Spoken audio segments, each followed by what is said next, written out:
Good afternoon, Jason Phillips from autoappraise.com. I'm up in Cadillac, Michigan today doing a pre-purchase inspection on a 1966 Ford Fairlane 390 4-speed GT trim. I'm just finishing up a pre-purchase, been here about 2.5 hours and getting ready to do some video and test drive on the vehicle and then give a good description of it for a potential distant purchaser. This video will be delivered to him along with about 300 hoisted photos and then a description of the vehicle. It'll only be delivered to him. He's the buyer. However, if you happen to be watching this video later on, it's become public. This is a bit of a commercial for me as to what it is that I do. If you need service like this, 800-301-3886. So to call this a cold start is unusual because the pavement's 104 degrees up here today and the block is at 106, so pretty cool.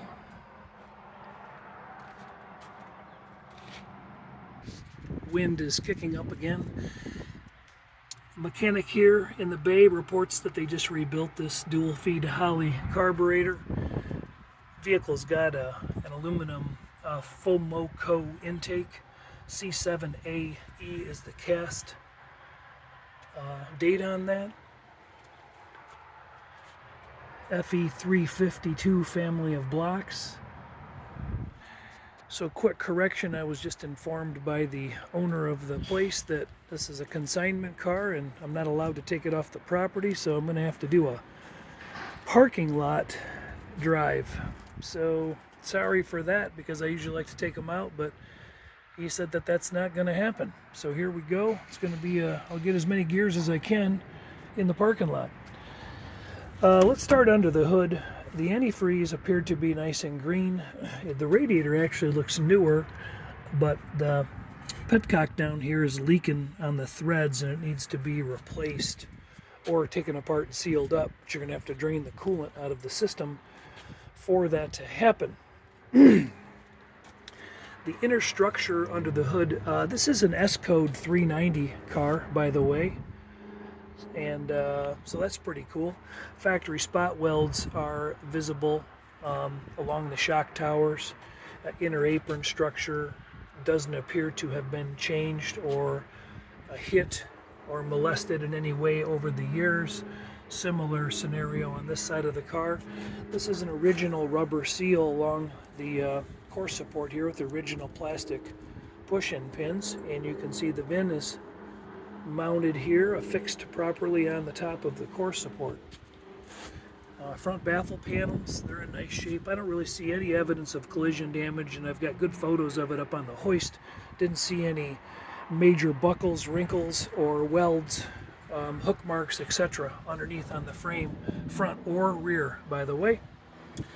Alternator's been replaced. Radiator hoses have been serviced and replaced, likely when they put this radiator in. Carburetor again's been gone through. There's some evidence of some seepage here on the motor. Valve covers appear to be seeping a little bit onto this intake, and that might need to be given some attention and cleaned up a bit. Engine oil is really clean and in good shape. That starter down below looked like it had been replaced in the not too distant past. Inside of the hood's in good shape. The lip is in good condition. Let's fire this thing up. You can hear the AM radio popping and coming on. I haven't found a channel for it yet. Take a look at these gauges. This is as cold as the start as we're going to get. And see if our neutral safety switch is engaged. I'm not pushing it on the clutch. And it is not. Oh, I'm going to need a battery box. Crap. Alright, battery box in place. And again, we're no neutral safety switch required.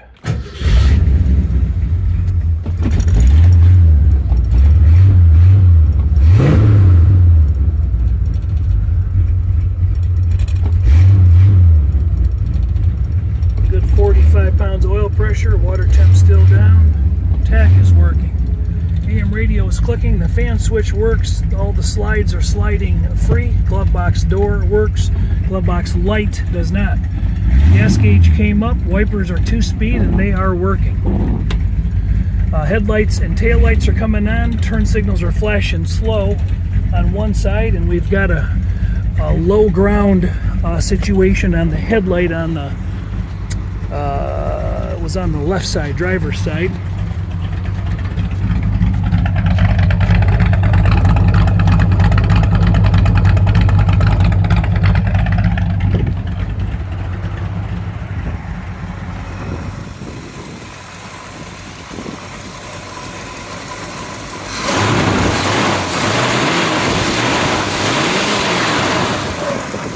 Fan seems to be operating correctly. A little bit of shake and movement in the engine mounts. These don't look like they were recently changed, by the way. No ticking or knocking. I did hear a cold start earlier when they moved the car back, and so no issues there.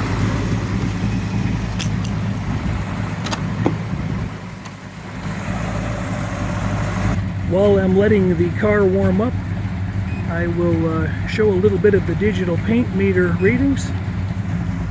The car had some pretty good adhesion overall. There's some filler in the bottoms of the door corners. We got 8 on the front lip edge of the hood, 7,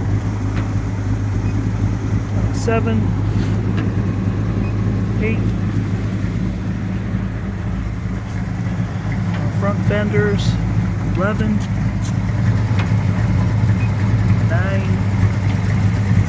back here in the dog leg I don't get a read here, no read, 67,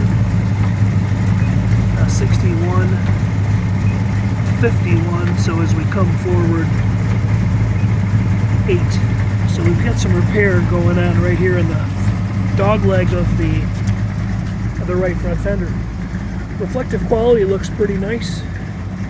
It's sanded out pretty well. The metallic flowed out nicely, and it's not a lot of heavy orange peel. You can see the written print in my paint gauge decently, I would imagine. A little more orange peel down low than there is up high, but not really anything too noticeable. Rockers had pretty good readings, 6. Jump back here, 6. Door corner, passenger side 71, and then 24,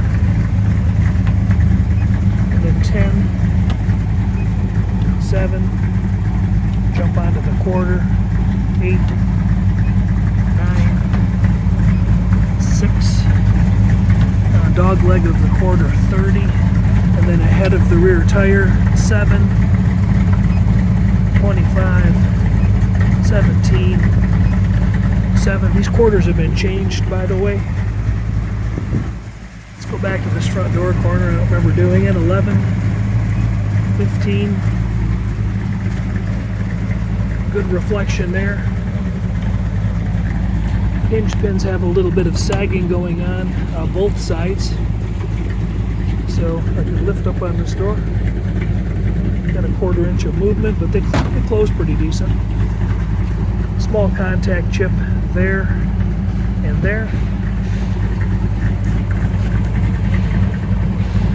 This line is pretty decent.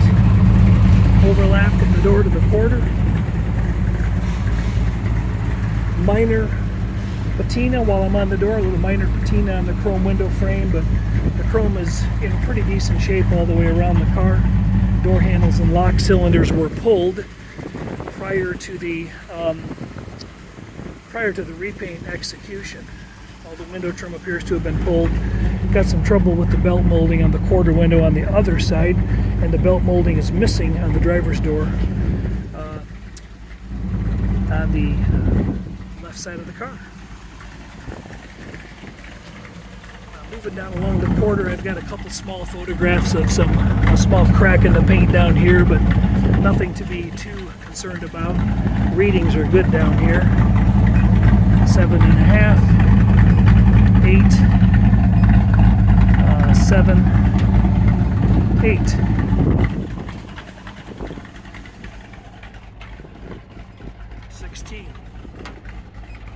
10.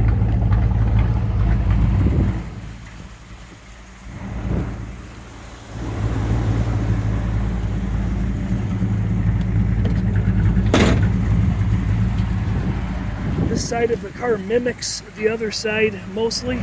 10 on the fender, wheel lip 12, dog leg 7, dog leg 68, no read 8, 12, 8. So we got a little repair going on down here in this dog leg. And then this lower door skin, 63, 14, come back here about 6 inches, 34, and I get down here 8. So we got some repair going on here that can be seen subtly in a slight bulge of that door seam. And we have the same thing going on here. 52, 45, 37, 23, get up here, we're back to normal, 17, 9, so some repair here.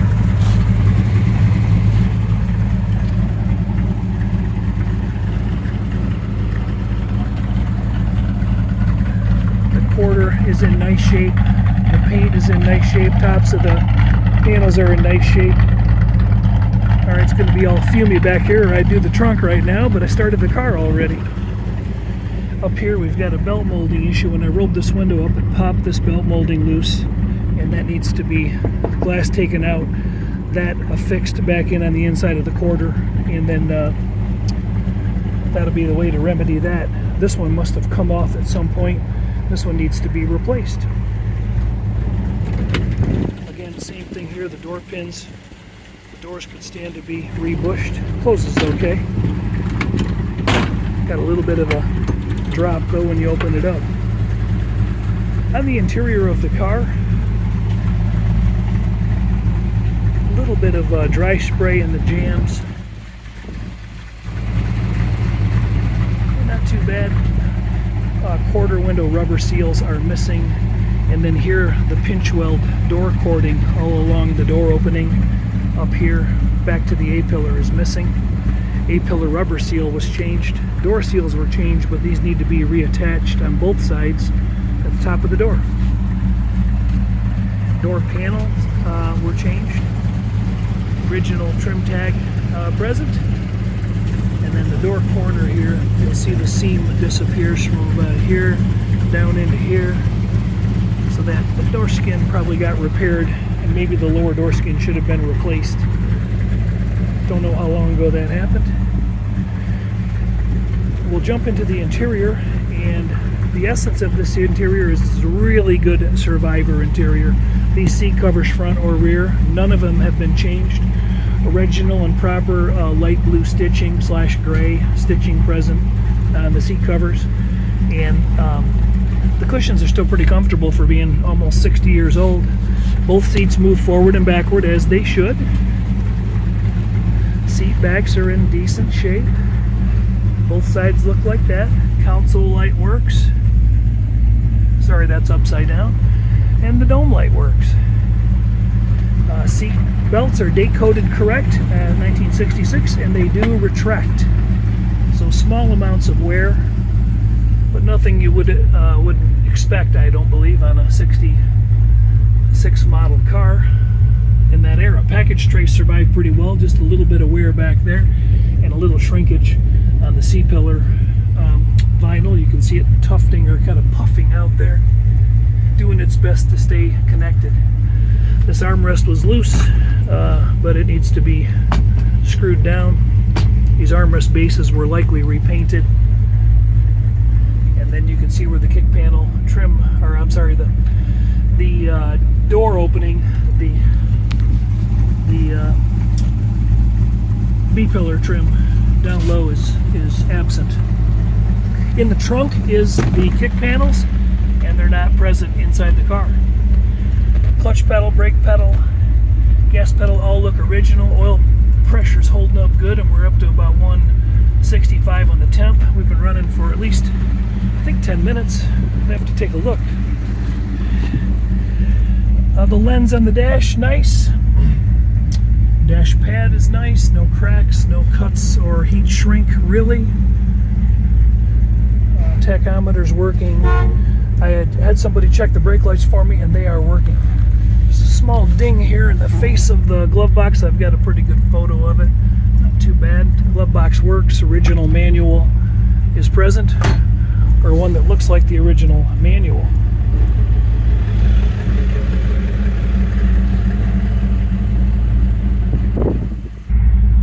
I got smart and turned the car around so the wind's blowing the other way. The parking brake works, doesn't release too far, but it works, holding the car in place. Won't spend much time back here, but the back of the deck lid is in good shape. Seams are in nice shape. There's a little bit of filler right up here on this left seam edge. Quarter panel stamps, OEM, look to be in good shape. These quarters have been overlaid. You can see the seam right up along here. That exists on both sides. Taillights were replaced. Here's the new kick panels. No damage noted along the inner structure, left or right. And both sides of the trunk extensions look just like this. Wheel tub looks the same on both sides. There's a newer mat, but there's no spare, no jack, no tool that I could see.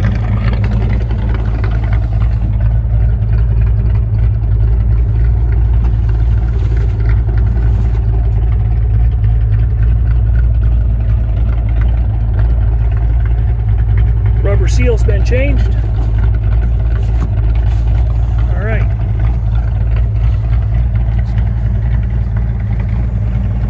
Wheels and tires are all in very similar condition. P2 3560 R15s, front and rear, and there's not really any major curb scuffing going on or any major rust or pits. These tires are date coded from 2012, 2013, and 2014, all pretty close dates. So the tires are anywhere from 10 to 12 years old, and small chip right there. But they don't show any dry cracking. You can still see the nibs in the tread pattern. The still photos are what you can rely on in this inspection to study what's going on, but the structure of the frame is good. Both rails look nice and flush. No evidence of hook marks or pulls from the front or the rear on either side. No major leaking going on. There was a little bit of a rear main seal drip.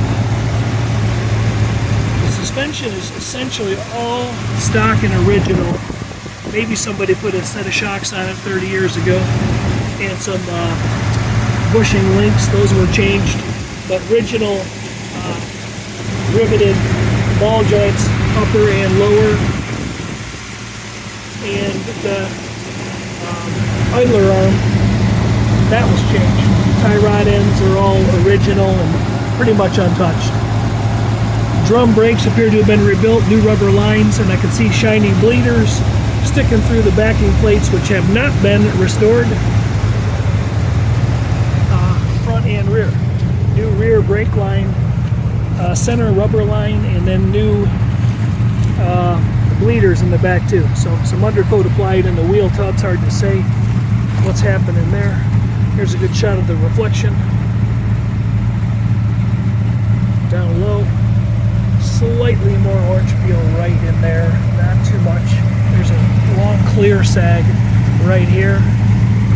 And there's one on the other side. And it kind of goes it could actually be a line where they taped off and sprayed the jams and then somehow didn't get rid of this bold line when they painted the outside of the car.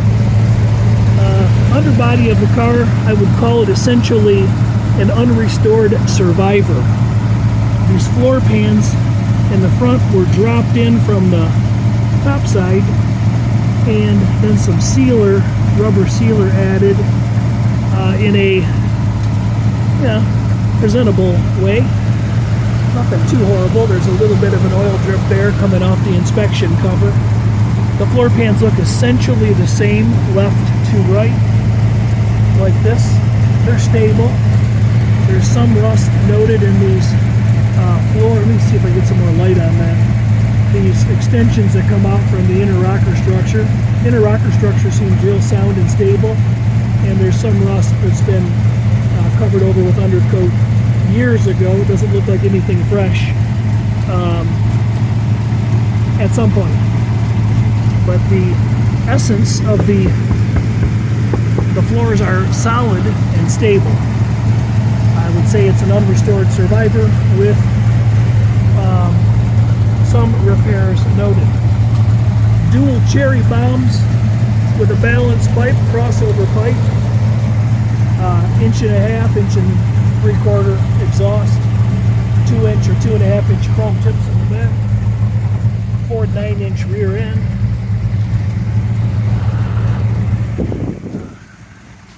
Should have put the pause button on while I was bringing my big butt up off the ground. And the chrome bumpers look nice. The light bezels front and rear are nice. The lenses look nice. All the glass rolls up and down. One window's a little stiffer than the other. And we got a crack right there I pointed out earlier. So as far as this windshield goes, it looks like an OEM original piece with a Carlite marking visible on it. It's got a couple small little stone specks, but no major big bullets. Nothing I would say requires a new windshield. Car's got a decent look, doesn't it? Paint reflected out nice. And shooting down the sides, it's very presentable. I don't think it's a car that people would look at it and say, hey, that's a good looking car. It's essentially straight. Good, straight, solid, original Survivor car with an updated set of wheels. I've got photographs of the casting dates on the tranny, casting dates on the engine block, and I think a casting date on the rear. It was hard to see, but I did my best to photograph them. By the way, reverse is working on this old top loader. So we got no power steering, no power brakes. See what I can do in the parking lot here while I'm trying to film. Power steering would really be nice. Speedometer is working. It's hopping a little. Might have a kink in the cable. Trying not to stall it out. So I got a very short area to run the car in. By the way, the clutch pedal engages nicely right off the floor. Let's hope the brakes work. There's 3 speeds. I'm hitting the brakes with my hands off the steering wheel. And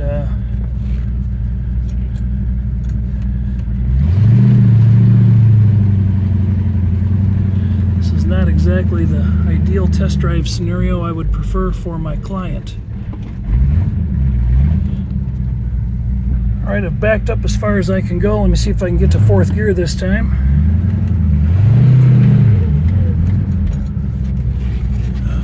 Second. Clutch feels good, no chattering. 3rd. 4th. Okay, brake stoppage is good. Pedal feels good. Brakes are reportedly recently serviced and rebuilt, so I'm guessing that is the case.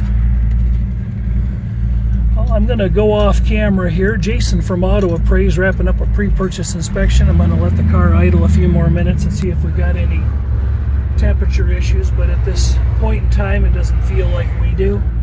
This video looks like it's about getting on to 25 minutes long.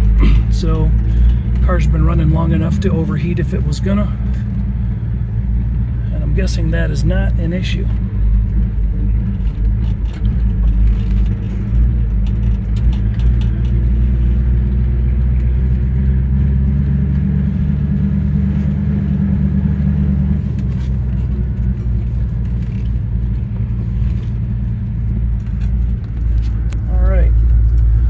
Pressure warmed up is about 25 pounds.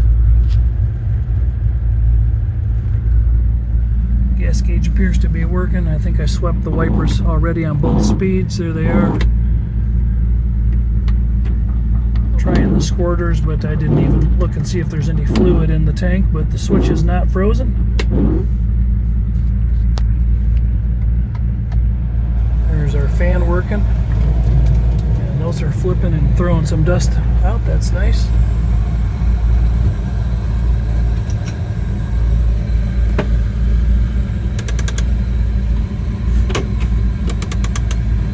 Okay.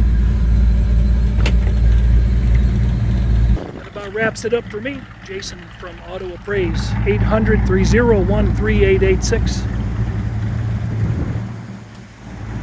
I'd like to say this was an enjoyable test drive, but everything else was cool. All right, this car may be purchased and sold and in somebody else's driveway by the time you ever see this video, unless you're the guy that hired me and paid me to go to Cadillac, Michigan. In that case, good luck with the purchase. Have a great day.